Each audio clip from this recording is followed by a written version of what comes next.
RCF.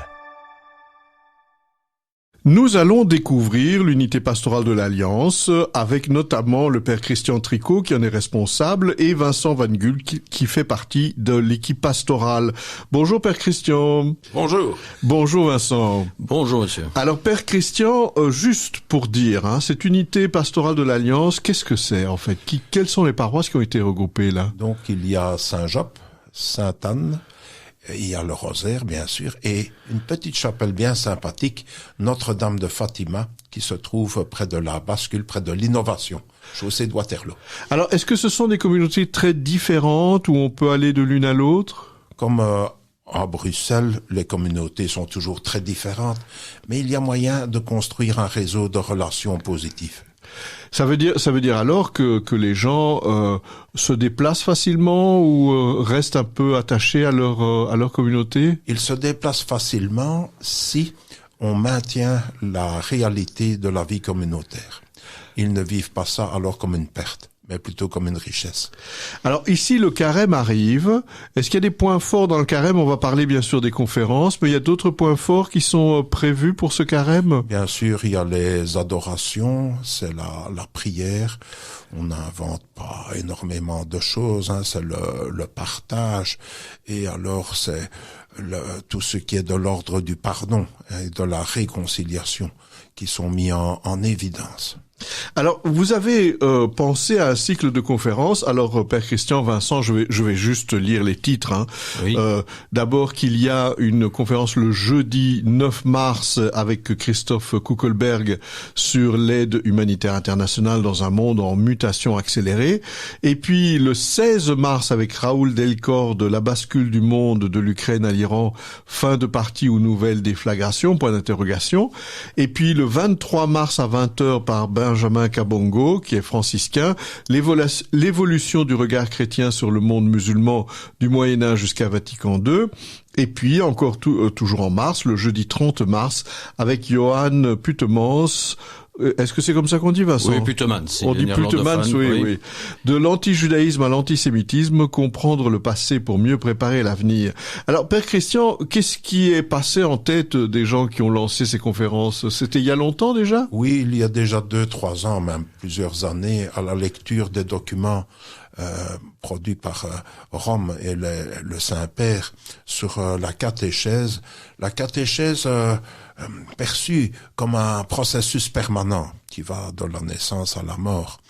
Et nous sommes confrontés, bien humblement, comme toutes les autres unités pastorales, à la difficulté de contacter les parents de la catéchèse, de contacter les parents des mouvements de jeunesse.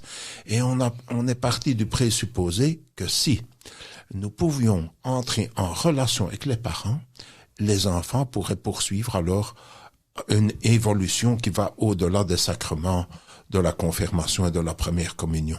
Le but, c'est, comme disait André Fossion, de réaliser la catéchèse dans le champ de la communication. Ça veut dire, en fait, si on lit les titres, que ces conférences vont inviter les gens à s'ouvrir à un monde plus vaste peut-être que celui dans lequel ils vivent.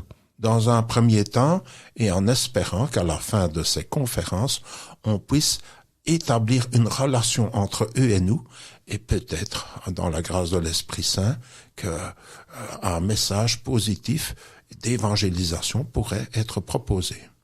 Alors Vincent, je vois que ces conférences ont lieu en général à 20h, donc oui. Les 4 jeudis de mars, à l'église Sainte-Anne, place de la Sainte-Alliance. Tout à fait. C'est une église qui a quelque chose de particulier? Oui, au niveau de sa taille, de sa localisation? C'est une église qui est peut-être plus petite que les deux autres de l'unité. C'est surtout, c'est un cadre absolument magnifique, à Place Sainte-Alliance. C'est aussi une église qui est très accueillante, très chaleureuse, et également qui a une excellente acoustique, et c'est une des raisons aussi qui fait que nous organisons une conférence. Mais justement, ces 4 conférences, n'importe qui peut venir. Oui. Quel est quand même l'état d'esprit ou l'âge ou la formation selon vous, Vincent? Non, je ne crois pas qu'il faille avoir une formation particulière pour y assister. C'est ouvert, c'est une entrée libre comme il est indiqué.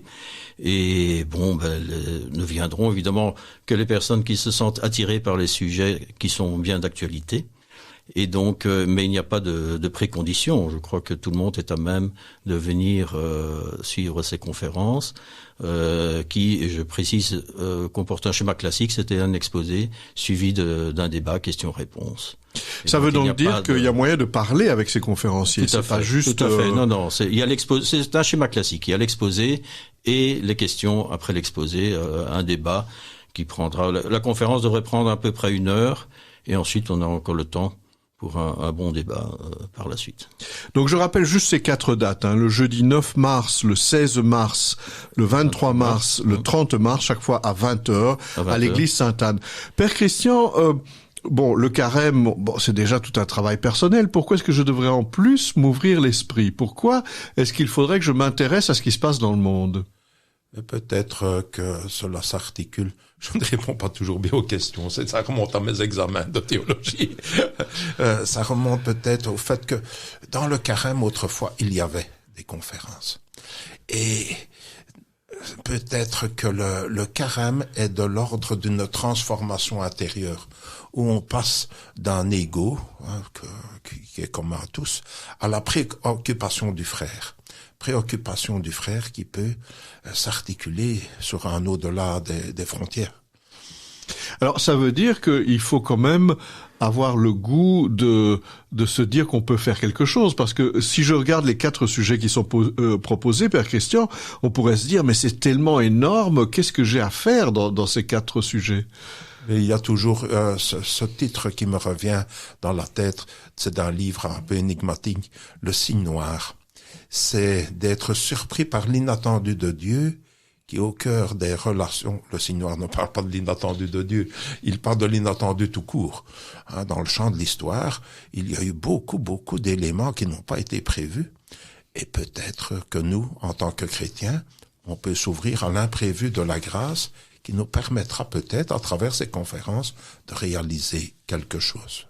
Ça veut dire, Vincent, que quand on va à ces conférences, c'est pas simplement dans le but d'être informé, c'est aussi dans le but de devenir, je dirais, actif ou de Absolument. se rendre compte qu'on peut faire quelque chose? Absolument. Je crois que, que je l'ai, dans son encyclique Laudato Si, le pape François dit notamment, rien dans ce monde nous est indifférent. Pour les auditeurs, l'encyclique Laudato Si porte sur l'écologie. Et donc, je crois que tous les chrétiens sont concernés par les affaires du monde dans lesquelles ils vivent. Et donc voilà, ce que nous essayons d'apporter, c'est une modeste contribution à la compréhension d'une société complexe dans laquelle nous, chrétiens, nous sommes amenés à vivre pleinement dans ce monde-là. Contrairement à l'esprit du temps qui veut que la religion soit reléguée à la sphère privée, nous pensons que les chrétiens doivent intervenir dans les affaires du monde, et pour intervenir dans les affaires du monde, il faut en comprendre la complexité. Mais justement, et donc c'est une petite contribution. Justement, Père Christian, quand on écoute les noms, Christophe Kuckelberg, Raoul Delcorde, Benjamin Kabongo, Johan Putemans, c'est quand même des experts, c'est quand même des gens qui connaissent bien leur sujet, mais est-ce que moi qui serais, je dirais, un piéton, le commun des mortels, je peux apprendre de gens aussi connus que ces noms-là? Nous avons essayé, Vincent et moi, de les choisir en fonction de leur qualité d'orateur, de leur capacité de pouvoir transmettre un message. Pédagogique, excuse-moi, oui. Ça veut dire qu'ils sont capables de nous expliquer même des sujets aussi compliqués que ceux-là?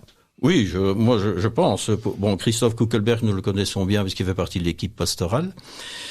L'ambassadeur Raoul Delcorde, qui passe souvent à la télévision, a un langage clair. Il est professeur à l'Université catholique de Louvain aussi, professeur invité. Il est également membre de l'Académie royale, mais il a cette approche pédagogique puisqu'il est professeur. Et voilà, ce sont des personnes qui sont tout à fait aptes à nous expliquer clairement les enjeux complexes dont ils vont traiter. Alors une conférence, oui, Père Christian. Et Benjamin Kabongo. Oui. L'alliance, je dirais, de la chaleur et de l'ouverture franciscaine alliée à une très grande intelligence. Parce que précisément, moi je comprends bien que vous avez invité ces gens, et je vois bien par rapport au sujet, je peux venir avec des gens qui seraient pas catholiques du tout, Vincent, des gens qui n'ont aucune tradition chrétienne? Bien sûr. D'ailleurs, c'est le cas de l'un des intervenants. pour monsieur Puttemans. Et donc, bien sûr, nous sommes là dans un esprit d'ouverture et je pense que nous avons beaucoup à apprendre d'autres personnes, d'autres confessions. Oui, c'est pas parce que c'est des conférences de carême que c'est réservé aux catholiques, Vincent. Non, c'est ouvert à tout le monde, c'est une entrée libre, comme il dit, il n'est pas marqué entrée uniquement pour les gens de confession catholique, voilà. Et les gens qui font leur carême. Alors, j'imagine que bon, quand vous dites 20h, il vaut mieux être là un peu avant, Vincent. Oui, il vaut mieux être là un petit peu avant, puisque nous espérons quand même du monde, que l'église Sainte-Anne n'est pas tellement grande, mais bon, voilà, il vaut mieux venir aux alentours de 19h30, 19h45, c'est une bonne heure. Et alors, c'est une entrée libre avec une contribution volontaire? Nous n'avons prévu qu'une entrée libre. Je pense pas. Oui, je vais tousser, excusez-moi. Donc, vous ne pensez pas que vous allez mettre un panier, ça va être juste une entrée libre, Vincent? Je pense que ce sera une entrée libre. Enfin, c'est ce que nous avons décidé jusqu'à présent. Je ne sais pas si le Père Christian envisage... Oui, si on veut contribuer, il y a toujours moyen. Il y a toujours moyen.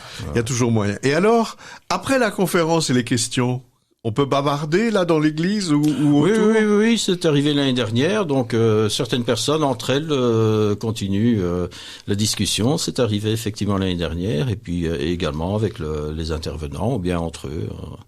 Entre elles, les personnes entre elles. Alors, nous étions en compagnie du père Christian Tricot et de Vincent Van Gulk de l'équipe pastorale de l'unité pastorale de l'Alliance à Uccle pour ces 4 conférences de carême qui ont lieu les 4 jeudis, donc le 9 mars, le 9 mars, le 16 mars, le 23 mars et le 30 mars, chaque fois à 20h à l'église Sainte-Anne, avec toute une série de sujets pour s'ouvrir vraiment au monde tel qu'il est aujourd'hui et puis pour voir aussi qu'on est capable de se changer le regard et aussi de pouvoir trouver peut-être quelque chose à faire. Merci Père Christian, merci Vincent. Merci à vous, merci pour votre invitation.